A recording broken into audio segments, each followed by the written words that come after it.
Welcome to Bharat today Telugu news. Rajanna Sircilla జిల్లా గంభీరావుపేట మండల కేంద్రంలో ధాన్యం కొనుగోలు కేంద్రం సందర్శించిన కేంద్ర సాయ మంత్రి బండి సంజయ్ అధికారులకు స్వేచ్ఛ ఇచ్చి రాజకీయ జోక్యం లేకుండా కొనుగోలు జరిగేలా చూడాలి. రైతుల గోసను పాటించుకునేవాడే లేడు. కేంద్రం డబ్బులు ఇచ్చినా కొనుగోలు చేయడానికి వచ్చిన కష్టమేంటి? రైతులు హరిగోస పడుతున్నారు. వర్షానికి నష్టపోయిన రైతులను ఆదుకోవాల్సిన బాధ్యత ప్రభుత్వంపై ఉంది.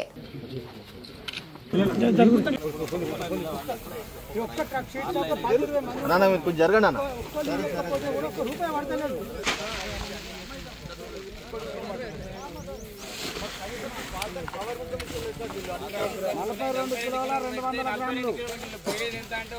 క్వింటాల్ 7 కిలోల వడ్లు ఎక్కువ పోతున్నాయి. 7 కిలోల వడ్లు క్వింటాల్ లారీకి 10 కిలోల వడ్లు దగ్గర 23,000 చిల్లర మళ్ళీ ఒకటి ఏంటంటే అటు పోయినాక తరగదు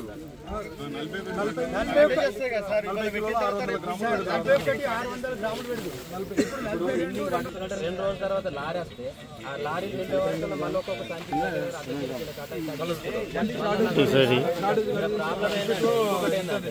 ఇక్కడ ఉన్న రైతులందరికీ లోకల్ ట్రాక్టర్లు 23,000 రూపాయలు ఒక లారీ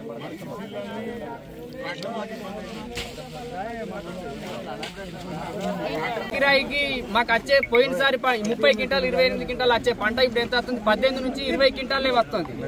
అంటే విపరీతమైన రోగాలు పురుగు నష్టం బాగా జరిగింది కనుక వచ్చిన కొద్ది పంటను కూడా మేము పంపించుకుందామంటే ఇప్పుడు 20 రోజుల నుంచి వడ్లు ఇన్నే ఉన్నాయంటే ఒక్కొక్క రైతుకు కవర్ల కిరాయి ఎంత నష్టం అవుతుంది, ఆయన చేసే కష్టానికి ఎంత నష్టం అవుతుంది. నిన్న రాత్రి గాలి దుమారం కొద్దే పడ్డది, అదే వర్షం బాగా పడ్డది.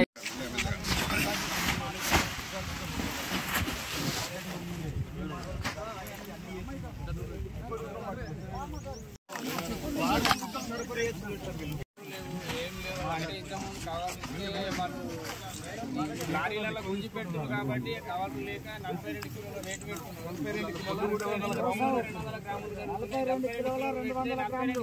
పోయేది ఎంత అంటే ఒక క్వింటాల్ ఎంత 7 కిలోల వడ్లు ఎక్కువ పోతున్నాయి. 7 కిలోల వడ్లు క్వింటాల్ లారీకి 10 క్వింటాల వడ్లు దగ్గర 23,000 చిల్లర మళ్ళీ ఒకటి ఏంటంటే అటు పోయినాక తరగదు 600 గ్రాములు పెడుతుంది. ఇప్పుడు 42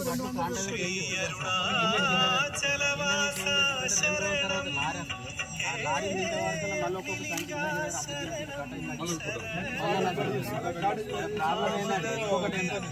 ఇక్కడ ఉన్న రైతులందరికీ లోకల్ ట్రాక్టర్స్ ఆ ట్రాక్టర్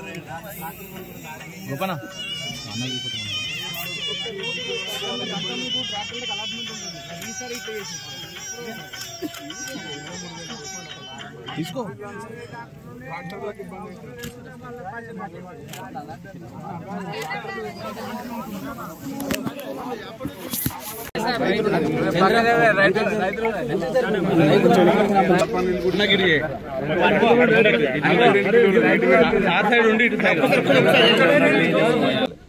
ఇక రాజకీయ చేసిన ముఖ్యమంత్రి గారు ఇవన్నీ పడుకోకుండా నేను మొత్తం చేతులెత్తేసింది గారు ఈయనతో ఏం కాదు అంటున్నాడు. మీతో వేరే విషయాలు ఏం కాదు కావచ్చు. ఇది కేంద్ర ప్రభుత్వం పైసలే ఇస్తుంది కదా, మీకున్న ఇబ్బంది ఎందుకు చెప్పాలి రాష్ట్ర ముఖ్యమంత్రి గారు. కొన్ని తెలంగాణ రాష్ట్ర వ్యాప్తంగా కూడా రైతులు హరిగోస పడుతున్నారు. ఈ గోడు వర్ణన చెప్పడానికి వర్ణన అవుతాం ఇది. కాబట్టి ఇప్పటికైనా రాష్ట్ర ప్రభుత్వం స్పందించాలి. అధికారులకు స్వేచ్ఛనివ్వండి, వాళ్లకు పూర్తి స్వేచ్ఛనిచ్చి వాళ్ళు పనిచేసుకునే విధంగా ప్రయత్నించండి. రాజకీయ జోక్యం పక్క పెట్టండి. ట్రాన్స్పోర్టేషన్ విషయంలో ఇబ్బంది వస్తున్నది. బట్ ప్రత్యేకంగా సౌకర్యం కల్పించాల్సిన బాధ్యత ప్రభుత్వం మీద ఉంది. బట్ వెంటనే ప్రభుత్వం స్పందించాల్సిగా డిమాండ్ చేస్తున్నాం. నిన్నటి కురిసిన వర్షాల వల్ల మొత్తం ఎక్కడికక్కడ ధాన్యం జరిపింది. నష్టపోయిన రైతులను ఆదుకోవాల్సిన బాధ్యత రాష్ట్ర ప్రభుత్వం మీద ఉంది. ధాన్యం ఇట్లుంది అట్లుందని కాదు, ప్రతి గింజ రాష్ట్ర ప్రభుత్వం కొనాల్సిందే, రైతులను ఆదుకోవాల్సిందే. రైతులు మళ్ళీ ఎందుకు వ్యవసాయం చేస్తున్నారా అన్నటువంటి బాధలు ఉన్నటువంటి పరిస్థితులు తెలంగాణ రాష్ట్రంలో ఉంది.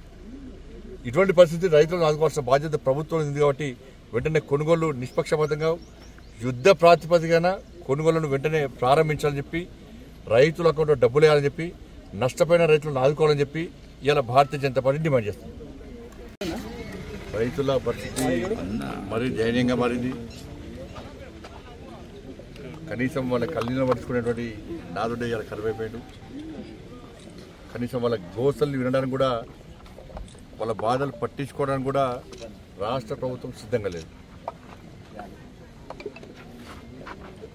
మేము గతం నుంచి కూడా మేము డిమాండ్ చేస్తున్నాం. మీకేం కడుపు నొప్పి, మీరు ఏం చేసేది లేదు, మీరు మధ్యవర్తి మీడియేటర్షిప్ ఇవ్వాలి. మీరు అన్ని కేంద్ర ప్రభుత్వం ఇస్తుంది. ఇవాళ కొనుగోలు చేయడానికి రాష్ట్ర ప్రభుత్వానికి కూడా ఇబ్బంది ఏందో చెప్పాలి. ఇప్పుడు పండించిన ప్రతి గింజ కొనేది కేంద్ర ప్రభుత్వమే. మీరు రైతులకు డబ్బులు ఇస్తే ఆ డబ్బులు కేంద్ర ప్రభుత్వం ఇస్తున్నది. సుతీల్ తాడు పైసలు కానీ, గోండ సంచి పైసలు కానీ, ట్రాన్స్పోర్టేషన్ కానీ, లేబర్ పైసలు కానీ, ఇక్కడ పనిచేసే క్లర్క్ల పైసలు కానీ, ఈ ధాన్యాన్ని నిల్వించడానికి గోడౌన్ల కిరాయి కూడా కేంద్ర ప్రభుత్వమే ఇస్తున్నది. ప్రతి పైసా కేంద్ర ప్రభుత్వం ఇస్తుంది. అన్ని కేంద్ర ప్రభుత్వం ఇస్తే వీళ్ళు కేవలం కొనుగోలు చేయడానికి నిష్పక్షపాతంగా, నిజాయితీగా, నిబద్ధతతోని వెంటనే కొనుగోలు చేయడానికి రాష్ట్ర ప్రభుత్వానికి ఉన్న ఇబ్బంది ఏందో ముందు చెప్పాలి. ఇవాళ వీడికి వచ్చిన ఇవాళ దాదాపు 20 రోజులే వడ్లు వచ్చి, 20 రోజుల నుంచి అతి లేదు. ఇవాళ ఉమ్మడి రాజన్న సిరిసిల్ల జిల్లా, కరీంనగర్ జిల్లా మాట్లాడుకుంటే 580 కొనుగోలు కేంద్రాలు ప్రారంభించినాం. ఉగాది తర్వాత దాదాపు 40 రోజులు దాటింది. రెండు కలిపి రాజన్న సిరిసిల్ల జిల్లా, కరీంనగర్ జిల్లా టార్గెట్ ఏంటంటే 7 లక్షల మెట్రిక్ టన్నులు. ఇవాళ ఇప్పటివరకు 2.5 లక్షలు కూడా ఇవాళ కొనుగోలు ప్రొక్యూర్మెంట్ కాలే. ఇవాళ తెలంగాణ రాష్ట్ర వ్యాప్తంగా ఇదే పరిస్థితి. రైతుల అకౌంట్లో డబ్బులు పడే పరిస్థితి లేదు. వాళ్ళకు ట్రాక్టర్లు లేవు. రైతుల ట్రాక్టర్లు తీసుకొస్తలేరు, లారీలు అంటున్నారు. ఇవాళ నిన్న మొన్న వర్షాలు పడ్డాయి, అంతకుముందు వర్షాలు పడ్డాయి. వర్షాలు పడితే వర్షానికి తరుస్తున్నాయి, ఎండకి ఎండుతున్నాయి. ఇవాళ తరుగు పేరుతోని ఇవాళ ఇష్టానుసారంగా కడిగిస్తున్నారు. ఇవాళ కొనుగోలు అయిపోయిన తర్వాత కూడా తెల్లారి ట్రాన్స్పోర్టేషన్ కోసం వచ్చినప్పుడు కూడా మళ్ళీ తీసి మళ్ళీ దానికి కటింగ్ పెడుతున్నారు. కాబట్టి ఎన్ని రోజుల పరిస్థితి. ఇవాళ నిన్న వానల వల్ల మొత్తం ధాన్యం అంతా తడిచిపోయింది. కొనుగోలు మొత్తం నీటిమయమే అయిపోయినాయి. రైతులు వాళ్ళ గోస చెప్పలేని పరిస్థితి. వాళ్ళ గోడు వినడం కూడా ఎవ్వరు వస్తలేరు. ఇవాళ అధికారులకు, జిల్లా కలెక్టర్లకు పూర్తి స్వేచ్ఛనిస్తే వాళ్ళు చేస్తారు పని. దీనిలో రాజకీయ జోక్యం. నిన్న ఇక్కడ కూడా ఎవరైనా కార్యకర్తలు, ఇతర పార్టీల కార్యకర్తలు వచ్చి కనీసం ప్రశ్నించే ప్రయత్నం చేస్తే కాంగ్రెస్ పార్టీ నాయకులు ఒత్తిడి తీసుకొచ్చి కేసులు పెడుతున్నారట. అంటే రైతుల కోసం, రైతుల ధాన్యం గురించి మాట్లాడుతూ కేసులు పెడుతున్నారు. గత ప్రభుత్వం ఏ విధంగా అరాచకం చేసిందో దాని తగ్గట్టుగా ఈ ప్రభుత్వం గట్టిగా అరాచకం చేస్తున్నారు.